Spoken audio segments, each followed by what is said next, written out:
আসসালামু আলাইকুম, কেমন আছেন সবাই? আশা করি অনেক ভালো আছেন। আজকে আমি কার্পো মাছ রান্না করব টমেটো, আলু আর কবি দিয়ে। আর কিভাবে রান্না করব দেখতেই থাকুন।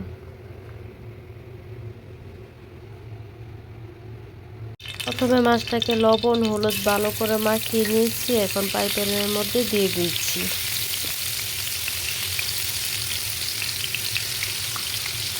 আলু ভাজা হয়ে গেছে।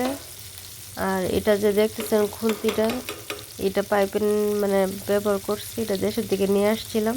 এটা দিয়ে সেটা পাইপেনটা করে একদম বরবাদ করে ফেলেছি। পাইপেনের জন্য আলাদা ইয়া থাকে, কিন্তু আমি এটা ব্যবহার করছি। এতদিন আনবো আনবো করে আর আনছি না, অলসতা দেখাইছি। যখন এটা হয়ে গেছে তখন গিয়ে নিয়ে আসছি। কতটা অলস। কড়াইয়ের মধ্যে পেঁয়াজ দিয়ে দিচ্ছি, আর এখন এটাকে ভালো করে ভেজে নিব।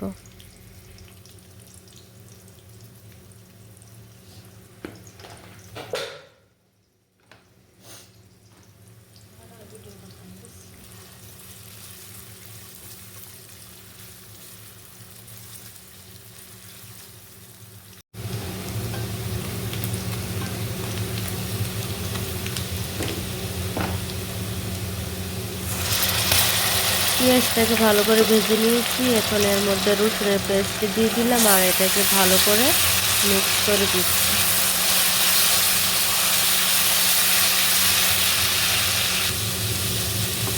পেঁয়াজটা যাতে পুড়ে না যায় এই জন্য পানি দিয়ে দিলাম। আর এক এক করে সবগুলো মশলা এখানে দিয়ে দিচ্ছি। প্রথমে মরিচের গুঁড়া, তারপরে হলুদের গুঁড়া, ধনিয়া, জিরা আর পরিমাণ মতো লবণ দিব। দেওয়ার পরে এটাকে ভালো করে মিক্স করে নিব।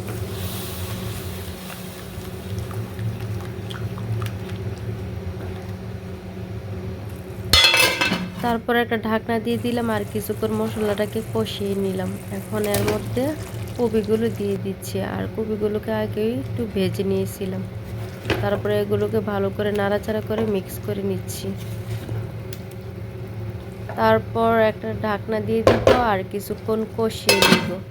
কষানোর পরে এখন আলুগুলো এর মধ্যে দিয়ে দিচ্ছি।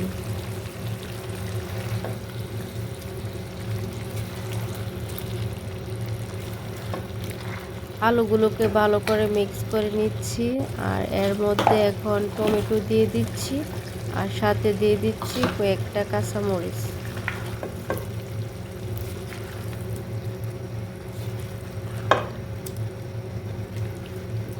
সবগুলোকে ভালো করে মিক্স করে নিচ্ছি, আর একটা ঢাকনা দিয়ে কিছুক্ষণ কষিয়ে নিব। আর এই তো কষানো হয়ে গেছে, এখন একটু পানি দিয়ে দিলাম। আর এভাবে সবজি দিয়ে মাছ রান্না করলে খেতে অনেক মজার হয়, দুর্দান্ত লাগে।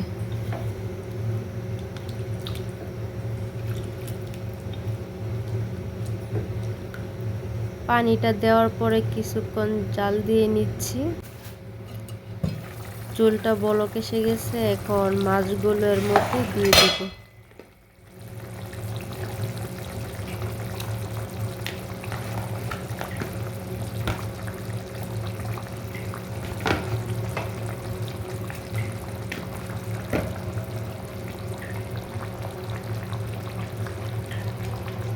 মাছ দেওয়ার পরে কিছুক্ষণ জাল দিয়ে নিয়েছি, আর এই তো রান্নাটা হয়ে এসেছে। এখন ধনিয়া পাতা দিয়ে দিচ্ছি। এই তো ফাইনাল লুক। রান্নাটা দেখতে কেমন হয়েছে অবশ্যই বলবেন। আর রান্নাটা দেখতে অনেক লোভনীয় হয়েছে। ধন্যবাদ সবাইকে, ভালো থাকবেন, আল্লাহ হাফেজ।